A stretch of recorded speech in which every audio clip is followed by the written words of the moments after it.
Hey everybody, welcome to an episode of Road to Repair. My name's Joe, I'm your host.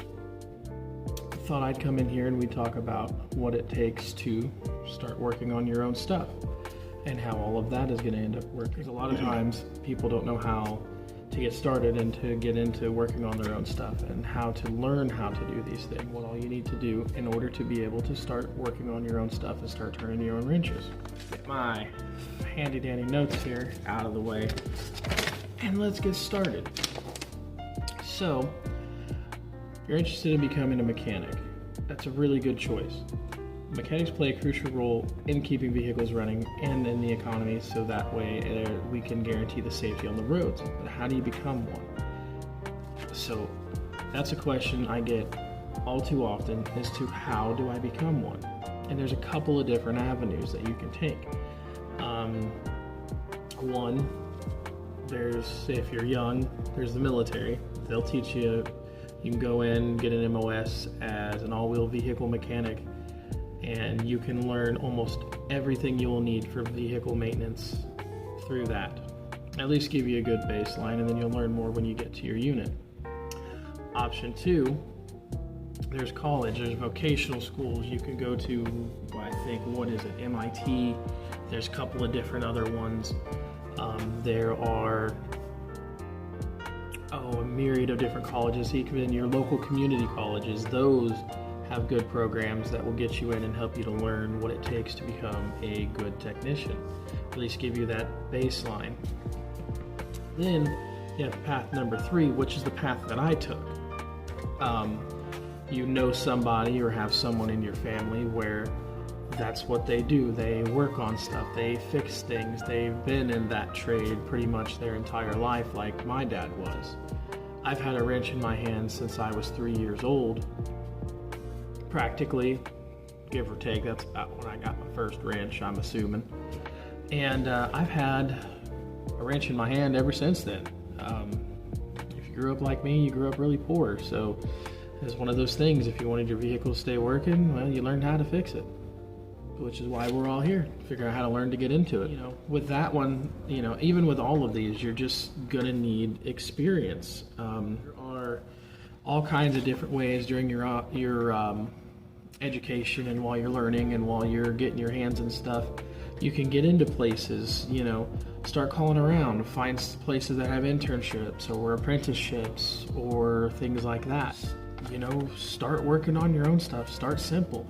Get in at a dealership and start out as a lube tech, doing oil changes, tires, transmission flushes, all that stuff. That way you can get like a basic working knowledge of how the vehicles are, where stuff is, and things of that nature.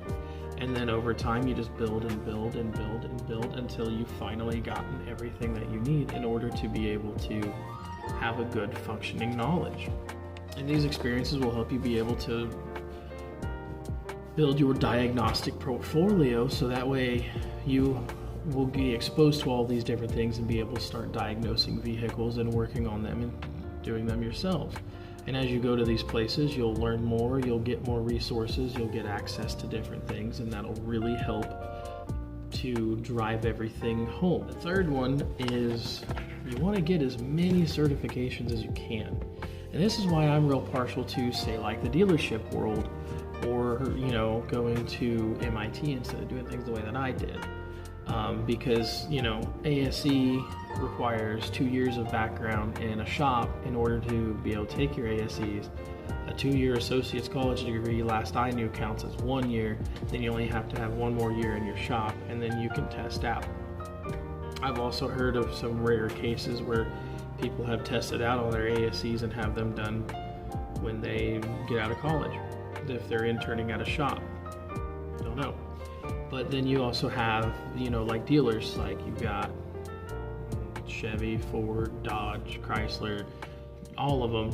They all have their own schools where they will send their technicians to develop their skills, and they will work with their techs and teach them what all they need to do there.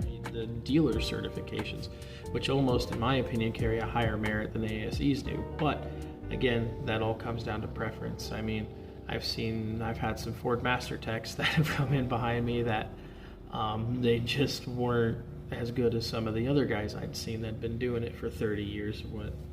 That's what experience will do for you. Number 4, you're really just going to need to continue your quest for knowledge. Like, that is something that is not going to go away and will not change.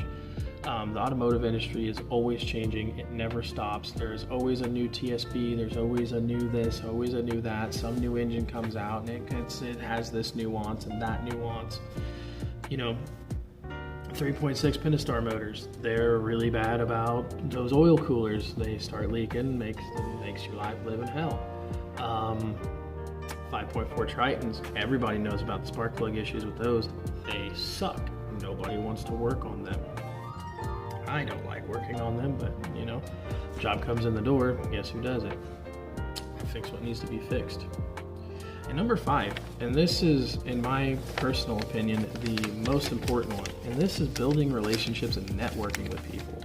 Because you're gonna have obviously your other technicians, you're gonna have a parts guy, you're gonna have a service manager, you're gonna have a general manager, you're gonna have all of this. But you need to be able to network and be able to build relationships with these people, because a lot, if you're on the automotive side of thing, there's very few shops that pay hourly, at least in my area. Most of them are flat rate, which is a whole different video. But if you're not, networking and you're not building those relationships, improving yourself and continuing your education and trying to continue to learn more skills to become a better technician, they're not gonna feed you. They're gonna give the work to who they know can get it done. And if they don't know you can't get it done, then you might not get that work. It's just one of those things. You got to prove yourself. Nothing's given in this industry. It's all earned. And then to summarize everything up here, specialization. You can niche down inside the automotive industry. You can be an engine guy. That's what I prefer to do. You could be a transmission guy. You could do diesel work. I've done diesel work on, heavy duty equipment. There's machinery. They're like Caterpillar. They've got a whole series of people that just work on like their generators and things like that. There's ag equipment, all kinds of stuff. Like, you can really, really, really niche down. Like, I know a guy, that's all he did. He built transmissions and he's a whiz at them. Don't know what else to say other than he's a heck of a tech. And boy, he knows his trannies really well. But yeah. Anyway, short little video. Thought I'd keep you guys entertained. Just some basic stuff to think about when it comes to trying to get into the automotive industry and whether you want to do this or not. Here's the last thing. You're gonna have to get some tools. They don't have to be everything like this off of the Snap-on truck. They don't have to be from the Mack truck. They don't have to be from the Matco truck. They don't have to be from the Cornwell truck.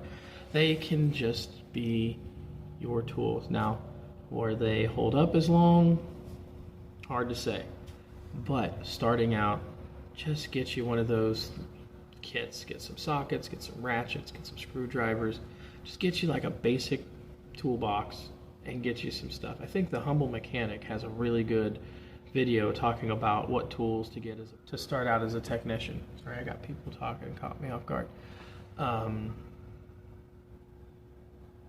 But yeah, in conclusion, those are my recommendations as to what you need in order to get into the automotive industry and to start turning wrenches as a tech. I love y'all. We'll see you next time. Thanks for coming to Road to Repair. Sorry. Air compressor.